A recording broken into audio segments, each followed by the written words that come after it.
Every parent has stood in a dark doorway at 2 a.m., heart sinking, listening to their baby cry. You've tried everything: the swaddle, the shushing, the swaying, the feeding, and somewhere in the back of your exhausted mind, a quiet fear creeps in. Am I doing something wrong? Here's what nobody tells you.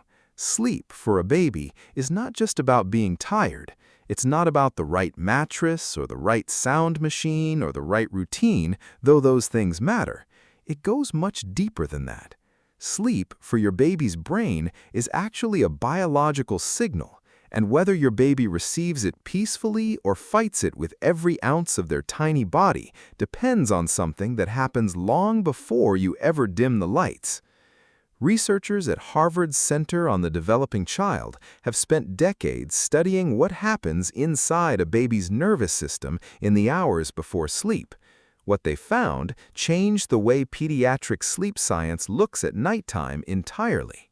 It turns out your baby's body doesn't decide to sleep in the bedroom. It decides in the living room, at the dinner table, in your arms during the afternoon. The nervous system is either moving toward calm or away from it hours before bedtime even begins. And the key to which direction it travels? Scientists have a name for it, a concept that most parents have never heard of, but that, once you understand it, will change how you think about every single part of your day with your baby. It's called neuroceptive safety, and it might be the most important thing you learn this year. So, what is neuroceptive safety? Let's break it down in a way that actually makes sense at the end of a long day. Your baby was born with a nervous system that is constantly scanning the world around them, not with their eyes, not with their thoughts. They don't have the words for thoughts yet, but deep in their brainstem, there is a system running 24 hours a day, asking one question on a loop: am I safe right now? Think of it like a thermostat, except instead of measuring temperature, it measures threat. It reads your voice, your heartbeat when you hold them, the tension in your shoulders, the pace of your movements, the sounds in the room, and based on what it detects, it sets your baby's entire body to one of two modes: calm and open, or alert and defended. Dr. Stephen Porges, a neuroscientist at the Kinsey Institute and the University of North Carolina, spent over 30 years developing what he calls polyvagal theory. His most important finding for parents is this: a baby's nervous system cannot shift into the restful state needed for deep, peaceful sleep unless it first receives clear, consistent signals that the environment is safe. What does that mean for you at home? It means that a baby who has spent the day feeling held, responded to, and emotionally connected is a baby whose body is already halfway to sleep before you even walk into the nursery. The nervous system has been quietly, steadily releasing tension all day long. By bedtime, it doesn't need to fight anymore. And here is the part that should fill you with hope. You don't need special training, you don't need equipment, you don't need a perfect schedule. The signals your baby's nervous system is looking for, warmth, rhythm, a familiar voice, a calm presence, are things you already have. You are already capable of giving your baby exactly what their brain needs most. Picture a research lab in the 1970s. It doesn't look much. A small room, a one-way mirror, a mother and her baby, maybe 4 months old, sitting face to face in a quiet space. The researcher watching through the glass is Dr. Edward Tronick, a developmental psychologist at Harvard. And what he is about to observe will become one of the most replicated and emotionally powerful experiments in the history of infant science. The mother and baby are playing. She smiles, the baby smiles back. She raises her eyebrows. The baby reaches towards her face. The connection between them is almost visible, like a current passing back and forth. The baby's whole body is alive with it, arms moving, sounds bubbling up, eyes wide and locked on hers. Then Dr. Tronick asks the mother to do something simple. Stop. Go still. Make your face completely neutral. No smile, no reaction, just a blank, unresponsive expression.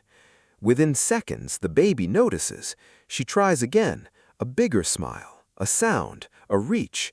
She does everything she knows how to do to bring her mother back. Nothing. The baby's breathing changes. Her movements become smaller, more uncertain. She looks away, then back, away, then back. Her little shoulders begin to curl inward. Within 2 minutes, without a single harsh word or frightening event, just the absence of connection, the baby is in distress.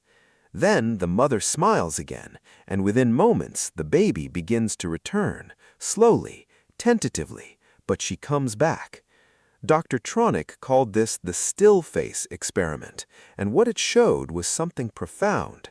Your baby is not just looking for food and warmth, they are looking for you. Your presence, your responsiveness, your face, these are not extras, they are the foundation. The good news is, every moment of reconnection counts. Every smile returned, every cry answered. Your baby's nervous system is always ready to come back to calm, and so are you. So what does all of this look like in real life? Here are 3 things you can start today, not as a rigid routine, but as gentle shifts that work with your baby's nervous system instead of against it. The first is called the wind-down window. In the hour before sleep, slow everything down deliberately. Dim the lights, lower your voice, move a little more slowly than feels natural. Your baby's nervous system is reading every cue you send, and when your body says calm, their body starts to follow. You don't need to whisper or tiptoe, just let your energy soften. Think of it as exhaling together. The second is called the reset touch. If your baby is fussing and the bedtime battle feels like it's beginning, pause before you try to fix it. Hold them against your chest for 60 seconds, skin to skin if you can, and just breathe slowly. Not to shush them into silence, but to let your nervous system speak to theirs. Researchers call this co-regulation. Your calm is literally contagious.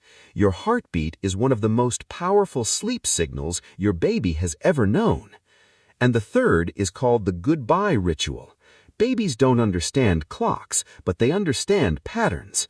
A short, repeated sequence at the end of every bedtime, the same song, the same words, the same gentle moment, trains the nervous system to recognize what is coming next. Safety lives in predictability. When your baby knows what happens next, their body stops bracing for the unknown. Try 3 words you say every single night in the same soft tone. Something as simple as "I love you" becomes over time a biological cue for rest. Somewhere tonight, your baby is going to look up at you in the dark, not because they need something fixed, because you are their safe place.